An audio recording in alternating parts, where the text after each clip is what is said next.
Jumpa lagi Sobat Olahraga, bagaimana kabar kalian? Semoga selalu dalam keadaan sehat. Kali ini kita akan memberikan informasi terbaru diantaranya sebagai berikut. Perbandingan harga pasar kiper Timnas Indonesia, Emil Audero versus Martin Paes versus Cyrus Margono, siapa yang paling berharga? Shin Tae-yong resmi dicopot, Martin Paes ungkap kesulitan jika ada pergantian pelatih. Tapi sebelum lanjut ke berita utama, ada baiknya bantu support channel ini dengan cara subscribe agar saya tambah semangat bikin kontennya. Terima kasih. Perbandingan harga pasar kiper Timnas Indonesia, Emil Audero versus Martin Paes versus Cyrus Margono, siapa yang paling berharga? Pembahasan mengenai kiper Timnas Indonesia kembali mencuat ke permukaan. Kali ini, yang menjadi sorotan adalah perbedaan harga pasaran antara Emil Audero Mulyadi, Martin Paes, dan Cyrus Margono. Ketiga nama ini belakangan menjadi bahan perbincangan setelah Kurnia Meiga, salah satu kiper legendaris Indonesia, mengomentari stok penjaga gawang yang dimiliki skuad Garuda saat ini. Dalam sebuah acara malam apresiasi Piala Presiden 2024, Kurnia Meiga menilai bahwa posisi kiper Timnas Indonesia saat ini sudah sangat kompetitif. Dengan keberadaan Martin Paes, Hernando Ari, hingga Nadeo Argawinata, tim nasional memiliki cukup banyak pilihan berkualitas. Namun, bagaimana perbandingan harga pasaran antara Emil Audero, Martin Paes, dan Cyrus Margono? Siapa yang paling mahal? Dan apakah harga ini mencerminkan kualitas mereka di bawah Mister Gawang? Mari kita bahas secara mendalam. Kurnia Meiga, Timnas Indonesia tidak kekurangan kiper. Dalam kesempatan tersebut, Kurnia Meiga menegaskan bahwa Timnas Indonesia sebenarnya sudah memiliki cukup banyak opsi di posisi penjaga gawang. Bahkan, ia menyebut bahwa tidak perlu ada tambahan kiper naturalisasi jika melihat stok yang sudah ada saat ini. Menurut saya, kita sudah punya banyak kiper berkualitas. Martin Paes, Hernando Ari, Muhammad Riyandi, Nadeo Argawinata, bahkan ada juga Cahya Supriyadi yang masih muda dan punya potensi besar, ungkap Meiga. Selain itu, ia juga menyebutkan nama Cyrus Margono, yang pernah bermain untuk Panathinaikos B di Liga Yunani. Kita juga punya Cyrus Margono, kalau tidak salah. Jadi saya rasa posisi kiper sudah cukup dan tidak perlu tambahan lagi. Lanjutnya, meskipun begitu, nama Emil Audero Mulyadi tetap menjadi perbincangan menarik. Dengan pengalamannya bermain di Serie A bersama klub-klub besar, tidak sedikit yang menilai bahwa ia layak menjadi bagian dari Timnas Indonesia. Namun, jika dibandingkan dari sisi harga pasar dan level klub yang dibela, ada jurang yang cukup besar antara Emil Audero, Martin Paes, dan Cyrus Margono. Cyrus Margono, kiper berbakat yang masih mencari klub. Dari ketiga nama ini, Cyrus Margono memiliki harga pasar yang paling rendah. Kiper berusia 22 tahun ini terakhir kali bermain untuk Panathinaikos B, tim cadangan dari klub utama Panathinaikos di Yunani. Namun, sejak musim panas 2024, Cyrus Margono belum memiliki klub baru. Akibatnya, harga pasarnya ikut menurun dan kini hanya bernilai sekitar 869 juta rupiah. Fakta ini cukup menarik, mengingat Cyrus Margono memiliki potensi besar jika diberikan kesempatan bermain reguler di klub yang kompetitif. Dengan usia yang masih muda, bukan tidak mungkin ia akan berkembang menjadi salah satu kiper terbaik yang dimiliki Indonesia di masa depan. Martin Paes, kiper utama Timnas Indonesia dengan harga selangit. Berbeda dengan Cyrus Margono, Martin Paes saat ini berstatus sebagai kiper utama Timnas Indonesia. Ia merupakan pemain yang sudah memiliki pengalaman bermain di Eropa, terutama di Liga Belanda bersama NEC Nijmegen dan FC Utrecht, sebelum akhirnya pindah ke Major League Soccer, MLS, untuk membela FC Dallas. Dengan statusnya sebagai kiper utama Timnas, tidak mengherankan jika harga pasarnya cukup tinggi. Saat ini, Martin Paes memiliki nilai pasar sekitar 31,29 miliar rupiah. Sebagai kiper yang bermain di liga dengan standar kompetitif, Paes menunjukkan perkembangan yang cukup signifikan sejak bergabung dengan FC Dallas. Ia juga menjadi pilihan utama dalam beberapa laga penting Timnas Indonesia, termasuk di kualifikasi Piala Dunia 2026. Emil Audero Mulyadi, kiper dengan harga fantastis dan karir di Serie A. Di antara ketiga nama ini, Emil Audero Mulyadi memiliki harga pasar tertinggi, yaitu mencapai 86,91 miliar rupiah. Angka ini menjadikannya salah satu pemain dengan nilai pasar tertinggi di Timnas Indonesia, hanya kalah dari Mees Hilgers, yang saat ini memiliki bandrol lebih dari 150 miliar rupiah. Mengapa harga Emil Audero jauh lebih tinggi dibandingkan Martin Paes dan Cyrus Margono? Jawabannya terletak pada level klub yang dibelanya.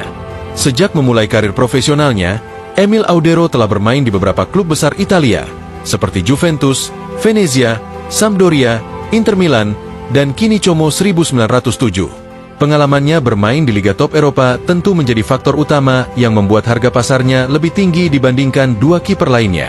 Dengan rekam jejak yang impresif, tidak heran jika banyak pihak yang ingin melihat Emil Audero bermain untuk timnas Indonesia. Namun, hingga saat ini, keputusan untuk memanggilnya tetap berada di tangan PSSI dan tim pelatih. Siapa yang paling layak jadi kiper utama timnas Indonesia? Jika berbicara soal harga pasar dan pengalaman klub, jelas Emil Audero berada di posisi teratas. Ia telah bermain di liga terbaik dunia dan memiliki pengalaman menghadapi penyerang kelas dunia. Namun, jika berbicara soal status di timnas Indonesia, Martin Paes saat ini menjadi pilihan utama. Dengan performanya yang stabil, ia telah mendapatkan kepercayaan penuh untuk mengawal gawang Garuda. Di sisi lain, Cyrus Margono masih memiliki potensi besar untuk berkembang. Jika ia bisa menemukan klub baru dan mendapatkan menit bermain yang cukup, bukan tidak mungkin ia bisa menyaingi Martin Paes di masa depan. Kesimpulan, siapa yang akan jadi masa depan timnas Indonesia? Perbandingan harga pasar memang menarik untuk dibahas, tetapi pada akhirnya, yang terpenting adalah siapa yang bisa tampil konsisten di lapangan. Saat ini, Martin Paes masih menjadi pilihan utama, sementara Emil Audero bisa menjadi opsi tambahan jika bersedia memperkuat timnas Indonesia. Sementara itu, Cyrus Margono masih butuh banyak menit bermain untuk membuktikan kualitasnya. Jika ia bisa berkembang lebih jauh, bukan tidak mungkin di masa depan ia bisa menjadi salah satu kiper terbaik Indonesia. Kini, kita tinggal menunggu bagaimana PSSI dan tim pelatih mengambil keputusan terkait komposisi kiper timnas Indonesia ke depan. Yang jelas, persaingan semakin ketat dan stok kiper berkualitas semakin banyak. Shin Tae-yong resmi dicopot. Martin Paes ungkap kesulitan jika ada pergantian pelatih.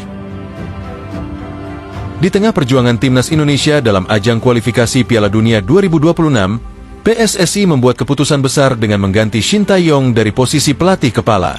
Keputusan ini menuai berbagai reaksi, termasuk dari Martin Paes, kiper andalan timnas Indonesia yang baru saja menjalani proses naturalisasi. Dalam sebuah wawancara eksklusif dengan media internasional, Martin Paes mengungkapkan bahwa pergantian pelatih bukanlah hal yang mudah bagi sebuah tim, terutama dalam momen krusial seperti sekarang. Ia sendiri telah mengalami banyak pergantian pelatih dalam karirnya di level klub, dan berdasarkan pengalamannya, proses adaptasi selalu menjadi tantangan yang berat. Martin Paes, pergantian pelatih selalu sulit. Paes menyatakan bahwa perubahan dalam tim, terutama di level kepelatihan, akan selalu membawa dampak yang besar. Menurutnya, setiap pergantian pelatih pasti memerlukan waktu adaptasi, baik dari segi strategi, pendekatan taktik, maupun gaya bermain. Saya sudah mengalami banyak pergantian pelatih selama berkarir di klub-klub Eropa dan Amerika. Setiap kali ada perubahan di kursi kepelatihan, selalu ada tantangan baru yang harus dihadapi. Namun, sebagai pemain, kami harus tetap profesional dan fokus pada tujuan tim, ujar Paes. Meski begitu, Paes tetap optimis bahwa timnas Indonesia bisa melewati masa transisi ini dengan baik. Menurutnya, Patrick Kluivert, yang telah ditunjuk sebagai pelatih baru, adalah sosok dengan pengalaman yang luar biasa di sepak bola Eropa dan internasional. Patrick Kluivert, sosok legenda yang kini menukangi Garuda. Keputusan PSSI untuk menunjuk Patrick Kluivert sebagai pengganti Shin Tae-yong tentu menimbulkan berbagai spekulasi. Mantan striker legendaris asal Belanda ini memiliki rekam jejak panjang di dunia sepak bola, baik sebagai pemain maupun pelatih. Sebagai pemain, Kluivert pernah membela beberapa klub top Eropa seperti Ajax Amsterdam, AC Milan, Barcelona, Valencia, Newcastle United, PSV Eindhoven, dan Lille. Ia dikenal sebagai striker tajam yang selalu menjadi momok bagi pertahanan lawan. Setelah pensiun pada tahun 2008, Kluivert langsung meniti karir kepelatihan dengan menjadi asisten pelatih di AS Alkmaar, sebelum akhirnya mendapatkan berbagai peran penting di sejumlah klub dan tim nasional. Salah satu pencapaian besarnya adalah saat menjadi asisten pelatih Louis van Gaal di timnas Belanda pada Piala Dunia 2014, di mana Belanda sukses meraih peringkat ketiga. Tak hanya itu, Kluivert juga pernah melatih timnas Curaçao, menjadi direktur olahraga di Paris Saint-Germain, hingga mengelola Akademi Barcelona. Pengalamannya menangani berbagai tim di level tinggi tentu menjadi modal berharga dalam menangani timnas Indonesia. Tantangan besar di depan mata. Laga krusial melawan Australia Bahrain. Meski pergantian pelatih menjadi tantangan, peluang Indonesia untuk lolos ke Piala Dunia 2026 masih terbuka lebar. Saat ini, skuad Garuda berada di peringkat ketiga Grup C kualifikasi Piala Dunia 2026 zona Asia dengan 6 poin yang telah dikumpulkan. Pada bulan Maret mendatang, Timnas Indonesia akan menghadapi 2 laga yang sangat menentukan. Mereka akan bertandang ke Australia pada 20 Maret 2025 di Sydney Football Stadium, sebelum kembali ke Jakarta untuk menghadapi Bahrain di Stadion Gelora Bung Karno pada 25 Maret 2025. Pertandingan ini akan menjadi ujian pertama bagi Patrick Kluivert sebagai pelatih Timnas Indonesia. Apakah ia mampu membawa skuad Garuda tampil lebih baik dibanding era Shin Tae-yong? Martin Paes tetap optimis. Meski mengakui bahwa transisi ini tidak mudah, Martin Paes tetap yakin bahwa Timnas Indonesia bisa melewati masa sulit ini. Ia merasa bahwa Indonesia memiliki potensi besar untuk bersaing dengan negara-negara kuat di Asia. Perjalanan ke Amerika, Piala Dunia 2026, memang sangat jauh, tapi kami punya peluang nyata untuk mencapainya. Saya merasa sangat bersyukur bisa menjadi bagian dari Timnas Indonesia. Bermain di depan puluhan ribu supporter yang luar biasa adalah pengalaman yang tidak akan saya lupakan, ujar Paes.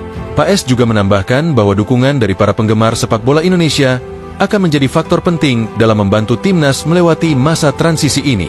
Semangat dan dukungan dari supporter Garuda bisa menjadi motivasi tambahan bagi para pemain untuk terus berjuang di atas lapangan.